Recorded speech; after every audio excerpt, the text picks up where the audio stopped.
শিলনোড়া versus mixer.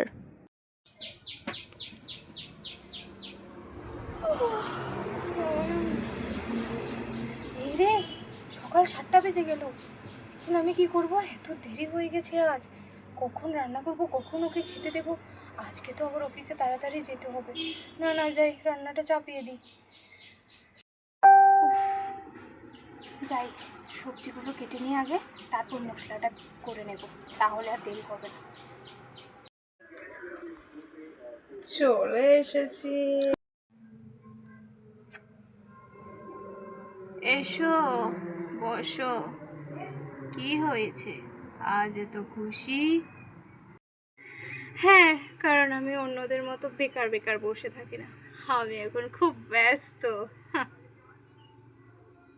ও, বুঝতে পেরেছি। এত অহংকার ভালো নয়। ও জাস্ট শাট আপ।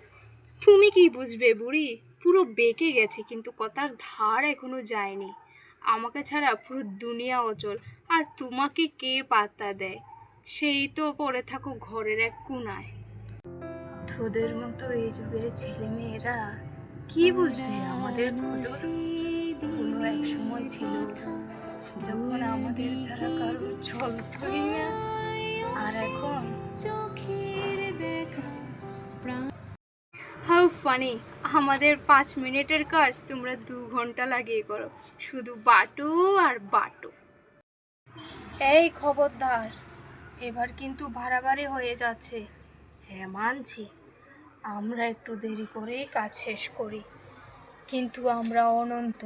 আমরা আজ যেভাবে আছি কালও ঠিক সেইভাবেই থাকবো। কিন্তু তোমরা, তোমাদের তো কোনো গ্যারান্টিই নেই। আজ যেভাবে আছো কাল সেভাবে নাও থাকতে পারো। ওই দেখো না, একজন তো কোনায় পড়েই আছে, ধুলোবালিতে মেখে রয়েছে। এই বুড়ি, চুপ করবে তুমি? We are modern. যাক বাবা, সবজিগুলো কাটা হয়ে গেছে। এবার তাড়াতাড়ি করে মিক্সারটা করে নিই। এ বাবা, বৃষ্টি পড়ছে তো। ও বাবা, কারেন্টটাও চলে গেল। ধুর ছাতার মাথা। এখন আমি কি করে মিক্সারটা করব? সে আবার শিলনোড়ায় যেতে হবে।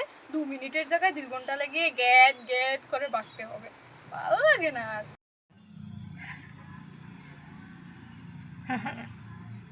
বাবা, কারেন্টটা এখনো আসেনি, কি করব এবার? এদিকে দেরিও হয়ে যাচ্ছে। যা, কারেন্টটা চলে এলো। উফ ভগবান, বাঁচিয়েছো। না না, যাই, কারেন্ট চলে যাওয়ার আগে মিক্সারটা করি। কী লাভ হলো এত বড় বড় কথা বলে? শেষ পর্যন্ত তো আমারই ডাক এলো, আর তুমি সেই পড়ে রইলে ঘরের এক কোণায়। যাই হোক, আমার এত কথা বলার সময় নেই, আমি এখন খুব ব্যস্ত। আমি এলাম, বাই।